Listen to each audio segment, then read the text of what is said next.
एक बार एक बिल्ली थी, वो बहुत ही चालाक और चौकस थी और उसकी इसी चालाकी और चौकसी को देखकर चूहे भी सावधान हो गए थे और अब चूहे बिल्ली के हाथ नहीं आ रहे थे। एक समय ऐसा आया कि बिल्ली भूख के मारे तड़पने लगी। एक भी चूहा उसके हाथ नहीं आता था, क्योंकि वो उसकी आहट सुनते ही तेजी से अपने बिल में छुप जाते थे। भूख से बचने के लिए बिल्ली योजना बनाने लगी। तभी उसके दिमाग में कुछ आया और वो एक टेबल पर उल्टी लेट गई। उसने सभी चूहों को ये सोचने पर मजबूर कर दिया कि वो मर चुकी है। सारे चूहे बिल्ली को ऐसे लेटा हुआ अपने बिल से ही देख रहे थे। उन्हें पता था कि बिल्ली बहुत चालाक है, इसलिए उनमें से कोई भी चूहा अपने बिल से बाहर नहीं आया। लेकिन बिल्ली भी हार मानने वालों में से नहीं थी। वो बहुत देर तक उसी टेबल पर उल्टी लेटी रही।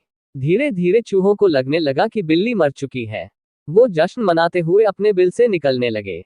चूहे जैसे ही बिल्ली की टेबल के पास पहुंचे, उसने उछलकर दो चूहे पकड़ लिए।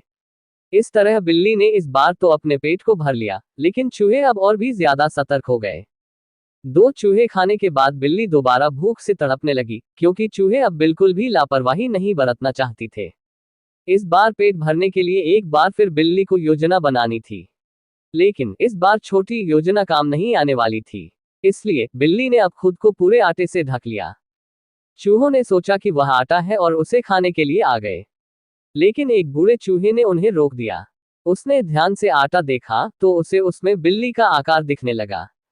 तभी बूढ़े चूहे ने हल्ला मचाना शुरू किया। उसने कहा, सब अपने बिल में चले जाओ। यहाँ आटे में बिल्ली छुपी है।